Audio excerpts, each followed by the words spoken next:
Welcome students, जरा basic सी बात करते हुए इस टॉपिक को जरा मुकम्मल करने की कोशिश करते हैं। ठीक है, हम जानने की कोशिश करते हैं कि पीएच और पीओएच जो है वो क्या होता है। ठीक है, आप लोग बोलेंगे मिस हमें ये पता है, शायद अब तक आप लोग को पता हो, लेकिन फिर भी हम इसको थोड़ा बहुत पढ़ लेते हैं बहुत ही जल्दी 10 मिनट के अंदर अंदर। सही है, 10 मिनट आपके पास होंगे। अच्छा, हम इसमें सॉल्ट भी कवर करेंगे। ठीक है स्टूडेंट्स, ऑफ पीएच क्या होती है? मेजरमेंट होती है हाइड्रोजन आयन कंसंट्रेशन की सॉल्यूशन में। अब वो कैसे हम मालूम करते हैं कि हाइड्रोजन आयन कंसंट्रेशन का लॉग निकालते हैं, पेज आ जाता है। ठीक है, इस तरह पीएच क्या होता है? ओएच आयन की कंसंट्रेशन होती है। दैट्स मीन कि ये आपको अगर हम बेसिकली यूज करना हो तो आप पीओएच को यूज करें बेस के लिए और पीएच को यूज करें एसिड के लिए। खैर यहाँ पे ऐसे कोई कंपलसरी बात नहीं है, आप बेसिक के लिए भी पीएच स्केल यूज कर सकते हैं। ठीक है, अब पीरियड स्केल होता क्या है? वही नंबर्स होते हैं, 0 से लेकर जो है वो 14 तक के नंबर्स होते हैं, लेकिन मैं फिलहाल जो है यहाँ पर इस तरह लिख लेती हूँ। अच्छा, और एक और बात, इसकी कुछ मेजरमेंट इसके नंबर से कुछ हम आइडेंटिफाई कर पाते हैं। जैसे फॉर एग्जांपल मैंने आपको ना 0 से 7 के दरमियान कोई भी नंबर लिखा, लाइक 5 लिखा, मैंने कहा बताइए वो जो केमिकल है जो भी उसकी पीएच 5 है तो वो क्या होगा? तो आप बोलेंगे एसिडिक। अब ये कैसे पता चला? ये ऐसा है कि 0 से लेकर 7 तक के जो एलिमेंट्स, मतलब जो भी होते हैं ना केमिकल सॉल्यूशंस, वो होते हैं एसिडिक इन नेचर। ठीक है, और 7 के बाद मतलब 8 से लेकर 14 तक जो होते हैं वो होते हैं बेसिक। और जो 7 होता है ना वो न्यूट्रल होता है, मतलब ना वो एसिडिक होता है और ना ही वो बेसिक होता है। ये बात आपको पता होगी तो अच्छी बात है, नहीं पता थी तो अब पता चल गई। ठीक है, अब यहाँ पे पीओएच के लिए भी इसी तरह का स्केल होता है। ओके, और एक और बात आपने याद रखनी कि पीएच प्लस पीओएच बराबर होती है 40। मतलब अगर एक एलिमेंट की पीएच मेरे पास आ गई तो मैं उसकी पीओएच भी निकाल सकती हूँ। उस सॉल्यूशन की पीओएच कैसे निकालूंगी? पीएच को मैं 14 से माइनस कर दूंगी, पीओएच हमारे पास आ जाएगी। स्टूडेंट्स, अब हम स्टार्ट कर रहे हैं सॉल्ट का टॉपिक। देखिए भाई, सॉल्ट होता है आयनिक कंपाउंड। अब आयनिक कंपाउंड सॉल्ट होता है नहीं होता? कॉमन सॉल्ट आपके दिमाग में जो भी आ जल्दी से बताइए। NaCl आ रहा है। अच्छा भाई, NaCl। देखिए इसमें होता है एक कैटायन एक एनाइन, तो ये हुआ एक आयनिक कंपाउंड। अच्छा, एक और बात मैं आपको बताना चाहूंगी कि हम सॉल्ट्स को पहचान कैसे सकते हैं। देखिए, ये एक आयनिक कंपाउंड है, लेकिन क्या इसमें OH या H है? नहीं है, तो इसका मतलब ये तो सॉल्ट ही है। अगर अब मैं बात करूं NaHSO4 की, तो आप लोग बोलेंगे कि मिस इसमें एक कैटाइन है, ये रहा, ये H पॉजिटिव आयन है, और ये मतलब दो कैटाइन और एक एनाइन है, लेकिन क्या इसमें OH है? एक OH, ये दो H प्लस नहीं ना, एक अलग कैटाइन है। सही है, तो इसका मतलब ये सॉल्ट है। ठीक है, अच्छा अभी भी समझ नहीं आया तो चलें एक और हिंट आपको देते हैं। एक कंपाउंड है हमारे पास इस तरह कैल्शियम हाइड्रोक्साइड, ठीक है, और एक कंपाउंड है हमारे पास इस तरह कैल्शियम सल्फेट। अब जानना ये कि इसमें से कौन सा सॉल्ट है और कौन सा एसिड या बेस है। देखिए ये बेस है क्योंकि इसमें एक कैटाइन है और दो एनाइन है, दोनों ही एनाइन OH है। सही, तो ये तो हुआ बेस, सॉल्ट नहीं हुआ। अब अच्छा, सॉल्ट में भी डिफरेंट कैटेगरी होते हैं, लेकिन ये सॉल्ट नहीं है। ठीक है ना? ओके, सॉल्ट में बेसिक सॉल्ट, एसिडिक सॉल्ट होते हैं। अब ये क्या है? सॉल्ट नहीं है, मैं इस तरह लिख देती हूँ, सॉल्ट नहीं है। और इसमें आप देखें एक कैटाइन है और एक एनाइन है।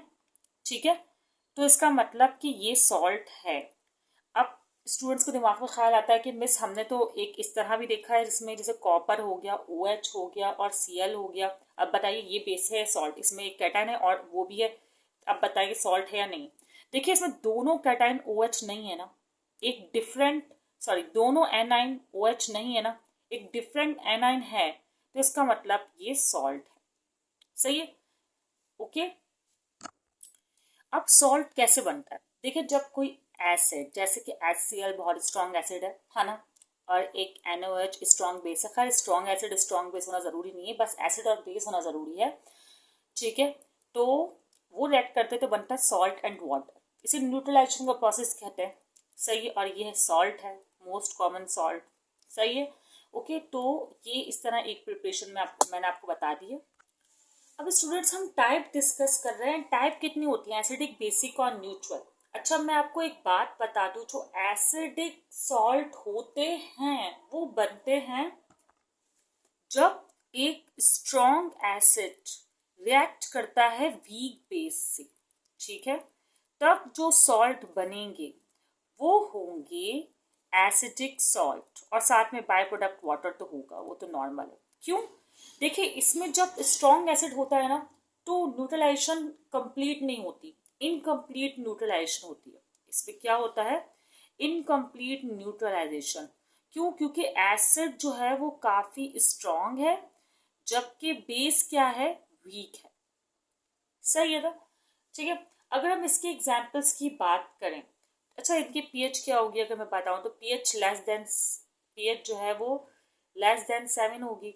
और अगर हम इसकी बात करें एग्जाम्पल्स की तो एसिडिक सॉल्ट में एग्जाम्पल्स आएंगे NH4Cl, ओके, कैल्शियम, सही है, नाइट्रेट, Na3 और NaHSO4 वगैरह, NaHSO4। चलें आप लोगों के लिए एक और लिख देती हूँ, वो है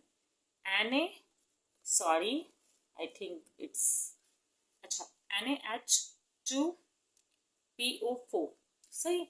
अगर आप नोटिस करें, देखिए इसमें तो पार्शियली एस्पेरेटिव आयन भी मौजूद है, मतलब इस तरह भी पता चल रहा है कि भाई ये तो सॉल्ट जो है वो एसिडिक ही है। अच्छा, लेकिन एक और बात आपको इस तरह रखनी है, आपको सोचेंगे Cl कहाँ से आया होगा? स्ट्रॉन्ग एसिड से आया होगा, HCl से, और ये अमोनिया बेस से आया होगा, वीक बेस है ये, NOH है ना एक स्ट्रॉन्ग बेस, तो इसका मतलब ये एसिडिक इन नेचर है। ठीक है, समझ में आ रहा है आप लोग को?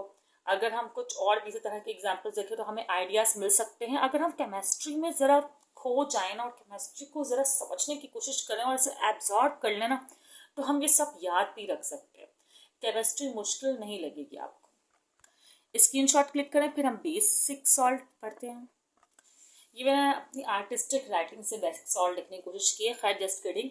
मैं जस्ट बता रही थी कि इसमें स्ट्रॉन्ग बेस जो है वो इन्वॉल्व होगा। क्या होगा? स्ट्रॉन्ग बेस इन्वॉल्व होगा और वीक एसिड इन्वॉल्व होगा, तभी जो न्यूट्रलाइजेशन होगी वो इनकम्प्लीट होगी। लेकिन जो सॉल्ट होगा ना वो बेसिक सॉल्ट होगा, ठीक है।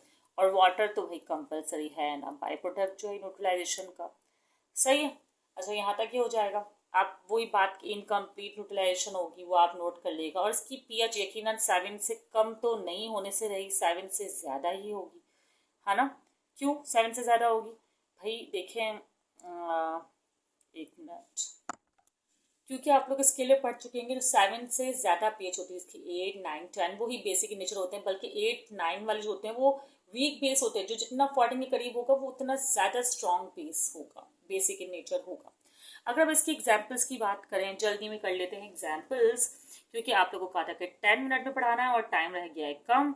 CH3COO Na, ठीक है, इस पर अगर आप ध्यान दें, ठीक है, जैसे कि K2CO3 है और Na2CO3 है, तो आप लोग नोटिस करें कि इसमें सोडियम और पोटेशियम ये आ रहे हैं, और सोडियम और पोटेशियम जो बेस होते हैं ना वो स्ट्रॉन्ग बेस होते हैं, ठीक है। इसका मतलब ये जो सॉल्ट भी होगा ना वो स्ट्रॉन्ग, मतलब कि स्ट्रॉन्ग क्या, मैं स्ट्रॉन्ग क्या बोल रही हूँ, मतलब वो बेसिक इन नेचर होगा, ठीक है। खुद नोटिस करें आप लोग, इतना इजी है इसे आइडेंटिफाई करना।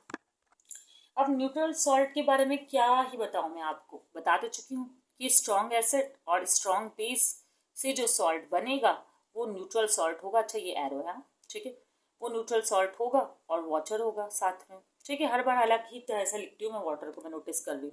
और न्यूट्रलाइजेशन भी जो है कंप्लीट होगी, कंप्लीट न्यूट्रलाइजेशन, एग्री ना?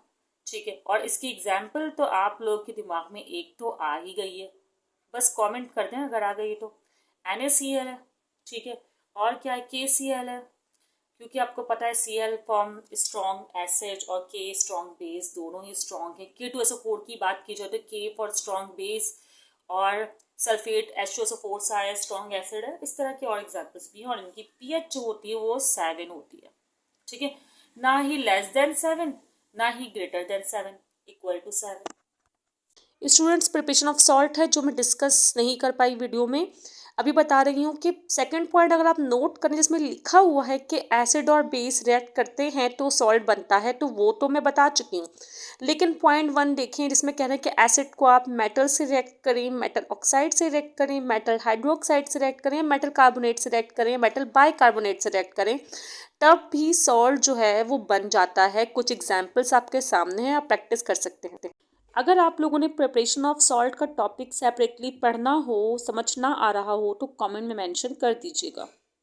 स्टूडेंट्स अब कुछ यूजेस को भी देख लेते हैं कि सॉल्ट्स इस्तेमाल कहाँ कहाँ हो रहे हैं। जैसे कि केमिकल फर्टिलाइजर्स में इस्तेमाल हो रहे हैं, एग्रीकल्चर के, तो एग्रीकल्चर में यूज़ हो रहा है इनका, फार्मर्स यूज़ कर रहे हैं। कौन से सॉल्ट यूज़ कर रहे हैं? Ammonium chloride, ammonium nitrate. आपको पता है कि ये मट्टी की खेती के लिए यूज़ होते हैं, ठीक है, फर्टिलाइजर बनाने के लिए यूज़ होते हैं। अच्छा, कुछ सॉल्ट जो है वो यूज़ हो रहे हैं पेस्टिसाइड्स के तौर पर, मतलब कि कीड़े मकोड़ों को किल करने के लिए, तो ये भी एग्रीकल्चरल यूज़ हो गया, ठीक है। और इसकी एग्जाम्पल क्या है? कॉपर सल्फेट, आयरन, सही है। अगर मेडिकल फील्ड में बात करें तो कैल्शियम सल्फेट, मतलब आपके पास ये देख लें। उसके अलावा प्लास्टर ऑफ पेरिस, सही है, ये यूज़ हो रहा है। इसको आपको पता है प्लास्टर ऑफ पेरिस कहाँ यूज़ करते हैं? सही है, जब बोन वगैरह ब्रेक हो जाती है तो उसे कवर करने के लिए, ताकि वो स्टिक रहे, बोन स्टिफ हो जाती है, फिर उसके बाद वो ड्राई हो जाता है। अच्छा, अगर बात करें पेशेंट सफरिंग फ्रॉम एनीमिया, जो एनीमिक पेशेंट होते हैं वो आयरन का सॉल्ट यूज़ कर रहे होते हैं क्योंकि उनमें आयरन की कमी हो जाती है। सोडियम हाइड्रोकार्बोनेट क्या इंग्रेडिएंट है? बहुत सारे एंटीएसिड्स का, एंटीएसिड्स मतलब जो गैस या स्टमक रिलेटेड प्रॉब्लम होती है उसके खिलाफ, ठीक है। तो मेडिकल यूज़ हो गया ये। बैरियम सल्फेट कहाँ यूज़ हो रहा है? वो पेशेंट्स में जो कि एक्सरे और स्टमक के कर रहे हैं, मतलब कि ये सॉल्ट किस चीज़ में हेल्प कर रहा है? ऑर्गन को सॉफ्ट करने में हेल्प कर रहा है, ठीक है। पोटेशियम पर मैग्नेट क्या कर रहा है? ये बैक्टीरिया को किल कर रहा है, बैक्टीरिया को किल करने में यूज़ हो रहा है। तो ज़्यादातर सॉल्ट्स का जो यूज़ है ना, नोट किया है कि मेडिकल या एग्रीकल्चरल यूज़ है। स्टूडेंट्स, बफर के बारे में थोड़ी सी बात कर लेते हैं। बफर वो सॉल्यूशंस होते हैं जिनकी पीएच स्टेबल रहती है। अब इनकी पीएच स्टेबल क्यों रहती है? क्योंकि इनकी कंपोजिशन जो होती है वो ये होती है, या तो ये वीक एसिड और सॉल्ट जो है इनका कॉन्जुगेट बेस होता है, ठीक है, कॉन्जुगेट बेस, या तो इस वजह से, या एक और फॉर्म है इनकी, या तो ये वीक बेस होते हैं, ठीक है, विथ कॉन्जुगेट एसिड। अगर वीक बेस होंगे तो कॉन्जुगेट एसिड। अब ये कॉन्जुगेट क्या होता है ये आप लोग सोच रहे होंगे, तो आपको पिक्चर नजर आ रही होगी, सही है। वो पिक्चर क्या है? जिसमें आपको कॉन्जुगेट नजर आ रहे होंगे डिफरेंट एसिड्स के, ठीक है, और डिफरेंट कंपाउंड्स के, मतलब, तो आप उससे देख सकते हैं। अब आपको वीक एसिड सॉल्ट की एग्जांपल समझाने के लिए मैं ऐसा करती हूँ, जैसे CH3CO, सब, मतलब ये एक वीक जो है वो एसिड है। अब इसके साथ कौन सा जो है वो कॉन्जुगेट बेस यूज होगा? CH3COONA, सही, ये वाला सॉल्ट यूज हो रहा है इसके साथ, इस बफर के साथ। अगर दूसरी बात की जाए NH3 की, मतलब ये अमोनिया है, मतलब वीक बेस है, तो इसके साथ जो कॉन्जुगेट सॉल्ट यूज हो रहा है वो है NH3Cl। ये तो शॉर्ट सा इंट्रोडक्शन हुआ बफर का। आपको कंप्लीटली पढ़ना है तो कमेंट मेंशन कीजिएगा। यहाँ पर करते हैं वीडियो को क्लोज। यहाँ पर चैप्टर 20 तकरीबन एसिड बेस एंड सॉल्ट जो है वो मुकम्मल हो गया। प्रीवियसली वीडियोस अपलोडेड हैं, वो भी देख लीजिएगा। दुआ में याद रखिएगा। Thank you for watching.